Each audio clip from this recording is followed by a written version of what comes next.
Hi friends, Mossad అంటే ఏమిటి? Mossad అంటే ప్రపంచానికి ఎందుకంత భయం?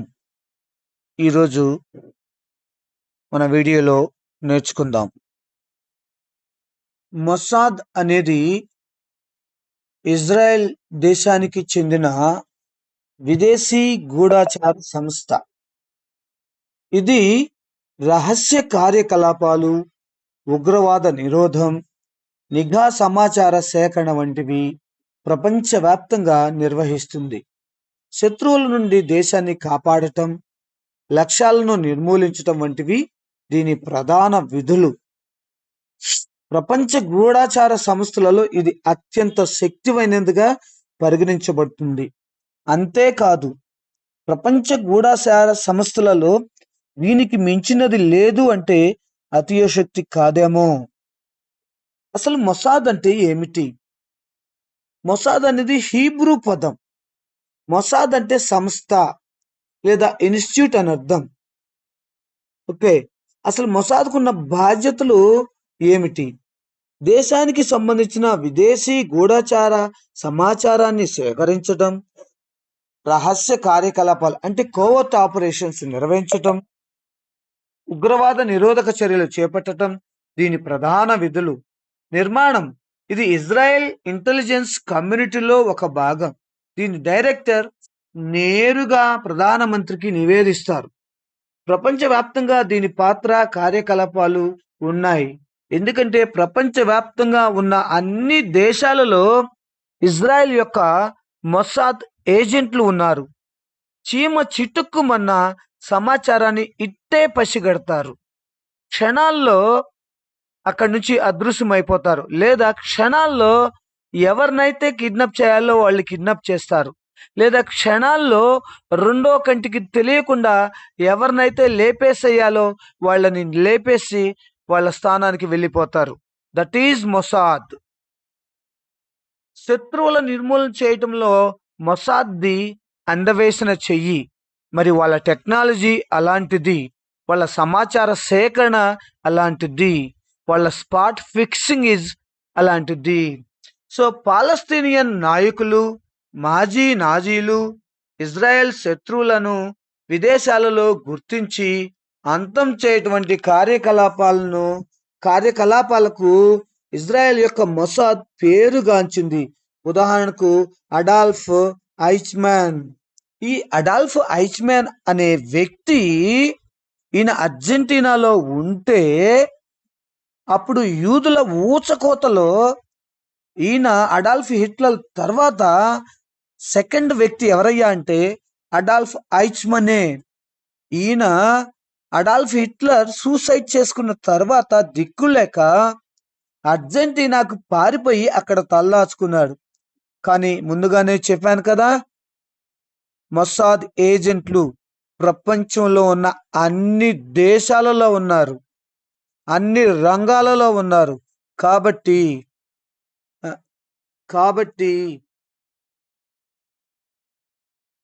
అడాల్ఫ్ ఐచ్మన్ ని గుర్తించి అతడా కాదా అని 1కి 10 సార్లు గుర్తించి అతన్ని చివరికి అరెస్ట్ చేశారు. అతన్ని రహస్యంగా ఇజ్రాయెల్కి తరలించారు. ఇథియోపియా, సిరియా వంటి దేశాల నుండి యూదు శరణార్థులను రహస్యంగా ఇజ్రాయెల్కు తరలించింది ఒక ఆపరేషన్ కింద. ఆ ఆపరేషన్ పేరు ఆపరేషన్ బ్రదర్స్ అన్నమాట. అంత మాత్రమే కాదు, దీని యొక్క సైబర్ సాంకేతికత నిఘా విభాగం అత్యంత ఆధునిక సాంకేతికతను ఉపయోగించి నిఘా వ్యవస్థ ఉంచుతుంది, హ్యాకింగ్ చేస్తుంది. సో ఎటువంటి దేశానైనా తలక్రిందులు చేస్తుంది. ఎటువంటి దేశం యొక్క ఆర్థిక వ్యవస్థనైనా, పరిజ్ఞానాన్నైనా, టెక్నాలజీనైనా తన హ్యాకింగ్ ద్వారా తలక్రిందులు చేస్తుంది. అటువంటి టెక్నాలజీ ఉంది ఇజ్రాయెల్ యొక్క మొసాద్కి. సో దీని ప్రభావం ప్రపంచమంతా ఉంది. ప్రపంచ గూఢచార వర్గాలలో అత్యంత శక్తివంతమైన మరియు ప్రభావవంతమైన సంస్థలలో ఒకటిగా గుర్తింపు పొందింది. ఒకటిగా గుర్తింపు పొందటం కాదు. నా దృష్టిలో ఇది అత్యంత ప్రభావవంతమైన సంస్థలలో ప్రథమ స్థానంలో ఉంది. ఆ తర్వాతే ఏ గూఢచార సంస్థ అయినా, ఐఎస్ఐ అయినా, అరా అయినా, ఈవెన్ అమెరికా గూఢచార సంస్థ అయినా, ఏ దేశానికి చెందిన గూఢచార సంస్థలైనా ఇజ్రాయెల్ మొసాద్ తరువాతే. నెక్స్ట్, ప్రజాదరణ ఎందుకు వచ్చింది మొసాద్కి అంటే, సో ఫౌదా, ద స్పై వంటి టీవీ సిరీస్ల వల్ల మొసాద్ కార్యకలాపాలు ప్రపంచవ్యాప్తంగా ప్రజలకు దగ్గరయ్యాయి. భద్రతా కారణాల వల్ల దీని కార్యకలాపాలు చాలా వరకు రహస్యంగా ఉంటాయి. కానీ కొన్నిసార్లు హత్యలు, రహస్య దాడులు వంటివి వివాదాలకు దారి తీశాయి దారి తీశాయి. ఓకే. నెక్స్ట్, ఇరాన్ పై ఇజ్రాయెల్ మొసాద్ సీక్రెట్ ఆపరేషన్ చేపట్టింది. అసలు ఎందుకు చేపట్టింది? సో పశ్చిమాసియాలో మరోసారి యుద్ధ మేఘాలు కమ్ముకున్నాయి. ఇజ్రాయెల్ చేపట్టిన ఆపరేషన్ రైజింగ్ లయన్ ఇరాన్ను గట్టిగా దెబ్బతీశాయి. ఈ దాడుల్లో ముఖ్యంగా అణు కేంద్రాలు, బాలిస్టిక్ మిషన్స్ స్థావరాలు, సైనిక కేంద్రాలు, శాస్త్రవేత్తల నివాసాలు ధ్వంసమయ్యాయి. ఈ దాడుల్లో Iran revolutionary guards chief Hussein Salami, military chief Mohammad Bagheri సహా పలువురు సీనియర్ జనరల్స్ ప్రాణాలు కోల్పోయారు. అంత మాత్రమే కాదు, ఈ క్రమంలోనే హిజ్బుల్లా సయ్యారిని మిలిటరీ చీఫ్ గా, అహ్మద్ వాదీని ఐఆర్జీసీ చీఫ్ గా నియమించారు. ఇజ్రాయెల్ నిఘా సంస్థ మొసాద్ కీలక పాత్ర పోషించిందన్న ఇప్పుడు ఓపెన్ సీక్రెట్. ఇజ్రాయెల్ వైమానిక దళం ఈ దాడిలో 200కి పైగా యుద్ధ విమానాలతో పాల్గొంది. ఫైటర్ జెట్లు, రీఫ్యూలింగ్ ట్యాంకర్లు, నిఘా విమానాల సహకారంతో మొత్తం 100 టార్గెట్లపై 330 బాంబులు, క్షిపణులతో దాడులు జరిపింది. ఈ దాడుల వెనుక ఇజ్రాయెల్ నిఘా సంస్థ మొసాద్ కీలక పాత్ర పోషించిందన్నది ఇప్పుడు ఓపెన్ సీక్రెట్. దీంతో ఈ సంస్థ గురించి తీవ్ర చర్చ నడుస్తుంది. అంత మాత్రమే కాదు, ఇది ఆల్రెడీ మనకు తెలిసిందే. మొసాద్ అనేది ఇజ్రాయెల్ ప్రభుత్వానికి చెందినదని మనకి తెలుసు, అందరికీ తెలుసు. డ్రోన్ అటాక్స్ చేయటం, స్నైపర్స్ అటాక్స్ చేయటం, రిమోట్ కంట్రోల్ ఆయుధాలు వాడటం, ఎవరికి తెలియకుండా లక్ష్యాన్ని నాశనం చేయటం, ఇలాంటివన్నీ ఈ మొసాదే చేస్తుంది. కాగా ఇజ్రాయెల్ దాడులకు మార్గం సుగం చేయటంలో మొసాద్ నిఘా సంస్థ రహస్య ఆపరేషన్లు కీలక పాత్ర పోషించాయి. సుప్రసిద్ధ SEAD, suppression of enemy air defence strategy కింద మొసాద్ ఇరాన్లోని ఎయిర్ డిఫెన్స్ రాడార్లు, కంట్రోల్ సెంటర్లలో పేలుళ్లు, డేటా హ్యాకింగ్ ద్వారా కమ్యూనికేషన్ వ్యవస్థలలో అంతరాయం కలిగించినట్లు సమాచారం. ఇజ్రాయెల్ దాడుల్లో నతాంజ్ యురేనియం శుద్ధి కేంద్రం పూర్తిగా ధ్వంసమైందని IAEA ప్రకటించింది. ఈ కేంద్రం ఇరాన్ అణు కార్యక్రమానికి గుండె లాంటి ప్రదేశంగా పరిగణించబడుతుంది. గతంలో 2021లోనూ ఇక్కడ జరిగిన బాంబ్ బాస్ ద్వారా పలు సెంట్రిఫ్యూజ్లు ధ్వంసమయ్యాయి.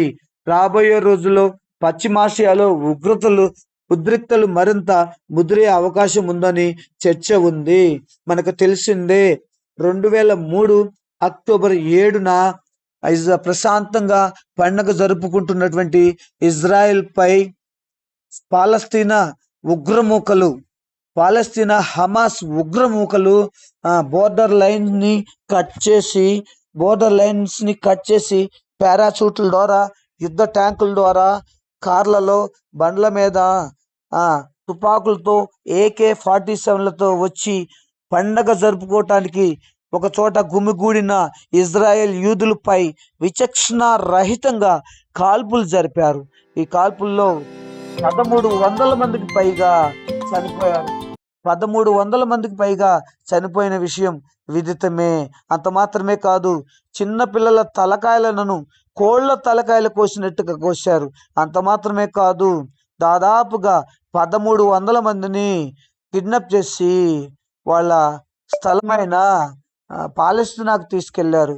పాలస్తీనాలో చూస్తే సగం మంది సామాన్య జనం ఉంటారు. పాలస్తీనాలో ప్రతి ఇంటి కింద, ప్రతి స్కూల్ కింద, ప్రతి ఆఫీస్ కింద, ప్రతి హాస్పిటల్ కింద, ప్రతి ప్రభుత్వ కార్యాలయాల కింద అతి పొడవైన సొరంగ మార్గాలు, టన్నెల్స్ నిర్మించుకొని హమాస్ ఉగ్రముఖలు ఆ టన్నెల్స్లో తలదాచుకుంటూ ఆ టన్నెల్స్లోనే ఉంటూ ఇజ్రాయెల్పై దాడి చేశారు. ఆ రోజు ఇజ్రాయెల్ మర్చిపోలేని రోజు. అంత భయంకరంగా ఇజ్రాయెల్ దేశంపై దాడి చేశారు.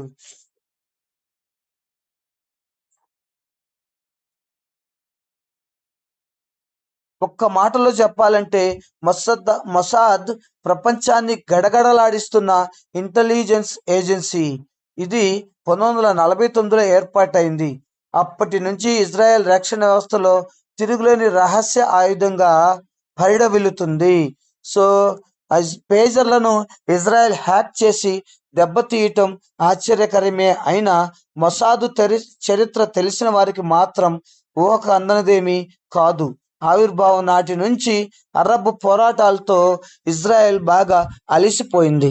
1948 మే 14న ఇజ్రాయెల్ ఏర్పాటు అయినప్పటి నుంచి దాని చుట్టూ ఉన్న దేశాలకు ఇజ్రాయెల్ ఏర్పాటు అనేది కంటగింపుగా మారింది. అంత మాత్రమే కాదు, భారతదేశంతో సహా ఏ దేశం కూడా ఇజ్రాయెల్ని ఒక దేశంగా గుర్తించలేదు. ఇంకొక విచిత్రమైన విషయం ఏంటంటే, ఇజ్రాయెల్ని ఒక ముఖ్యమైన దేశంగా మొట్టమొదట గుర్తించిన దేశం ఇరాన్ మాత్రమే. కానీ ఆ రెండే ఇప్పుడు కొట్టుకు చస్తున్నాయి. ఎందుకంటే ఇరాన్ డైరెక్ట్గా ఇజ్రాయెల్తో యుద్ధం చేయదు. యుద్ధం చేయకపోగా ఉగ్రముఖులైన హమాస్, హిజ్బుల్లా, హౌతీలకు డబ్బు సహాయం చేస్తూ, అలాగే ఆయుధాలను సరఫరా చేస్తూ ఇజ్రాయెల్పై దాడులు చేయమని ప్రోత్సహిస్తుంది. సో దీనివల్ల ఆ ముగ్గురు ఉగ్రముఖులు హమాస్, హౌతీస్, హిజ్బుల్లా ఉగ్రముఖులు ఇజ్రాయెల్పై దాడి చేసి ఆ రోజు అక్టోబర్ 7, 2003న ప్రపంచం నివ్వెరపోయేలా వందల మందిని చంపేసింది. ఏ మాత్రం కనికరం, జాలి అనేది లేకుండా హమాస్ సంస్థ ప్రవర్తించింది. టోటల్ ఇజ్రాయెల్లో ఉన్న ప్రజలంతా నివ్వెరపోయేలా చేసింది. గాజా సిటీ పూర్తిగా నేలమట్టం కావటానికి పూర్తి బాధ్యత హమాస్దే. ఎందుకంటే ఇజ్రాయెల్ వాళ్ళు శాంతియుతంగా పండగని జరుపుకుంటున్నప్పుడు హమాస్ అప్పుడే వాళ్ళ మీద అటాక్ చేసి వాళ్ళలో దాగి ఉన్న కోపాన్ని, వాళ్ళలో దాగి ఉన్న శత్రుత్వాన్ని పైకి రగిల్చింది. ఒకరిని చంపితే 100 మందిని బలి తీసుకునే ఇజ్రాయెల్ వందల సంఖ్యలో మందుల్ని చంపితే వదులుతుందా? హమాస్ని వదలలేదు. హమాస్ ముఖ్యమైన లీడర్స్ మొత్తాన్ని చంపేసింది. అలాగే హమాస్ ఫైటర్ల మొత్తాన్ని చంపేసింది. సో భయానికే భయం పుట్టించేది హమాస్. శత్రువులను వేటాడి చంపుతున్న శత్రువులను వేటాడి చంపుతున్న ఇజ్రాయెల్ సీక్రెట్ సర్వీస్ సంస్థ ఏదైనా ఉందంటే అది మొసాద్ మాత్రమే. తమ దేశం వైపు చూసినా, తమ ప్రజల వైపు చూసినా భయమేంటో పరిచయం చేస్తామని, ఒక్కొక్కరికి చావుతో సమాధానం ఇస్తామని ఆ దేశ ప్రధాని బెంజమిన్ నెతన్యాహు కితాబు ఇచ్చారు. సో లిజన్, మొసాద్ కితాబు ఇచ్చారు. మొసాద్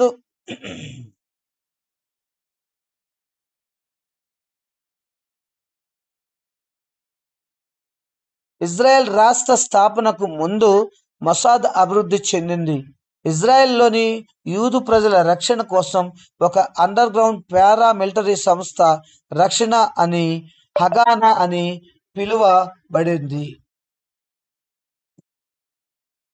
అలా పిలువబడిందే తర్వాత తరాలలో ఇజ్రాయెల్ మొసాద్ ఇంటెలిజెన్స్ వ్యవస్థగా ఏర్పడింది.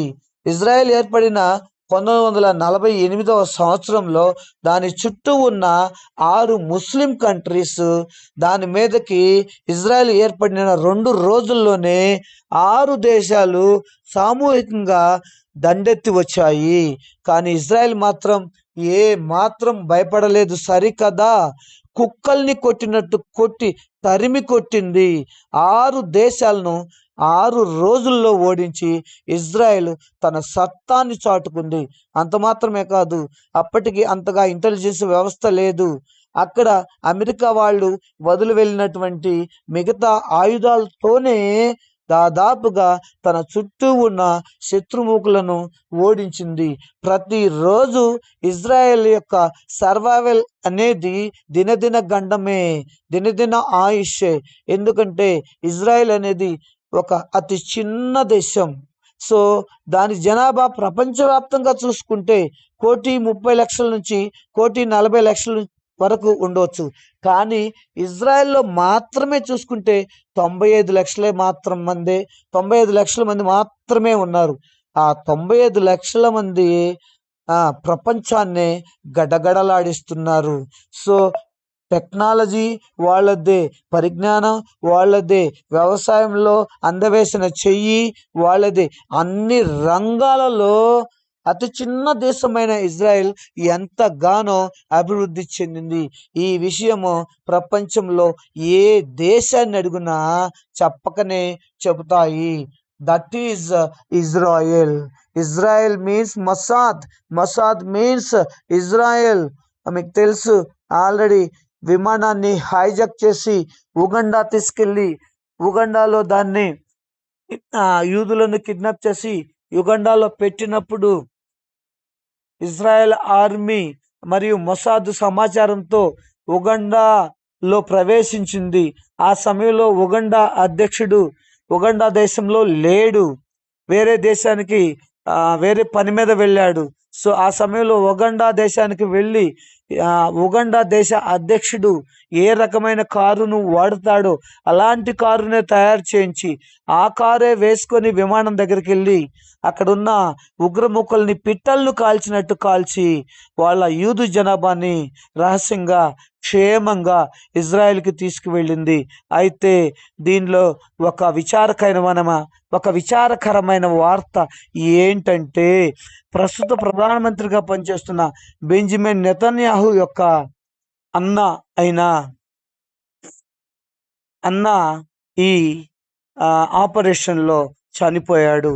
అతను ఒక్కడు తప్పితే కిడ్నాప్ చేయబడిన ప్రజల్లో ఏ ఒక్కరు కానీ, ఆ మిలిటరీ ఆపరేషన్ చేపట్టిన ఎవరు కానీ గాయపడటం కానీ చనిపోవటం కానీ జరగలేదు.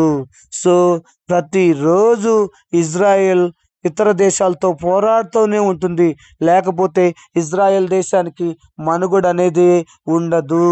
సో అందుకనే ఇజ్రాయెల్ దేశం రక్షణ వ్యవస్థలో కానీ రక్షణ రంగాల్లో కానీ ప్రతిరోజు కొత్త కొత్త ఆవిష్కరణలతోటి ముందుకు వస్తుంది.